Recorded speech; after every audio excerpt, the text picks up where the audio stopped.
projeto partiu de um paralelo que foi encontrado entre dois textos do filósofo Paulo Arantes, o primeiro sendo um dos primeiros textos publicados pelo autor, que foi um dos capítulos da sua tese de doutoramento, que ele dedicou ao estudo da filosofia hegeliana, que é o capítulo A Prosa da História. Então foi encontrado um paralelo entre esse primeiro texto e um segundo texto, que é um dos últimos textos publicados pelo autor, que se chama O Mundo Fronteira, no qual o Paulo Arantes faz, ou melhor, parte de uma elaboração do sociólogo polonês Bauman e desenvolve essa elaboração com a exploração do pensamento do jurista alemão Carl Schmitt. No primeiro texto, cabe ressaltar que o Paulo Arantes descobre que para você criar uma formalização conceitual tal como a história universal, hegeliana, o Hegel precisa pressupor uma ideia de não-história. E para você pressupor, então, povos e parcelas da humanidade que fazem parte da história, você precisa pressupor que existem povos que não fazem parte da história, que é uma divisão que se reflete numa divisão entre povos que fazem uso da racionalidade e da consciência de si e povos que não fazem uso da racionalidade. E também entre povos que apresentam na sua história eventos que, segundo Hegel, como bem reconhece o Arantes, se apresentam como provas da sua racionalidade.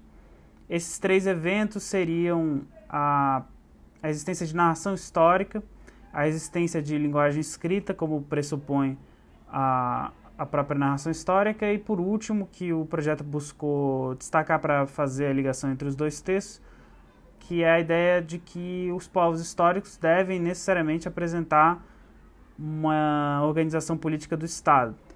de forma que essa coincidência entre a história universal e esse estado da eticidade, no vocabulário hegeliano, e, por sua vez, a coincidência entre essa história universal, esse estado da eticidade e, como bem destaca o Paulo Arantes, a coincidência entre essas duas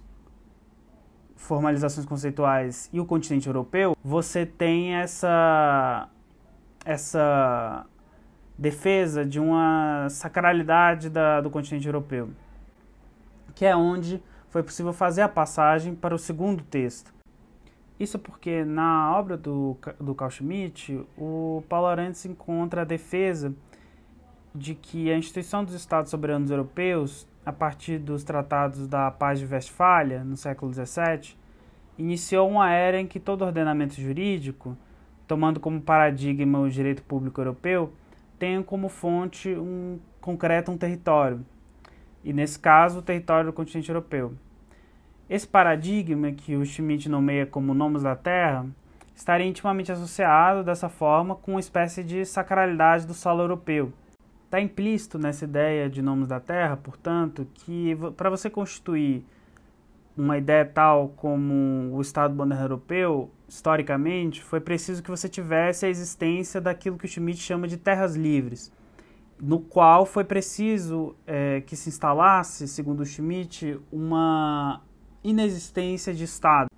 Essa negação de direitos, leis e segurança nas terras do Novo Mundo nada mais é do que a constatação redundante e óbvia de que as terras do Novo Mundo foram palco da sistematização da violência por parte da Europa em relação às populações nativas e às populações escravizadas. De forma que você chega no final desse texto capaz de concluir que,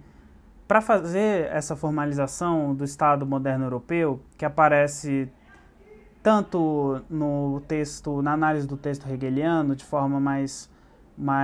subjacente, e na análise do texto de Schmitt de forma mais explícita, para fazer essa formalização, você precisa necessariamente constituir a sua negação. E essa negação, de um ponto de vista das relações concretas e de um ponto de vista histórico, ele é marcado necessariamente a partir da violência. E essa é a conclusão que o projeto chegou a partir desse paralelo que foi traçado entre esses dois textos do Arantes.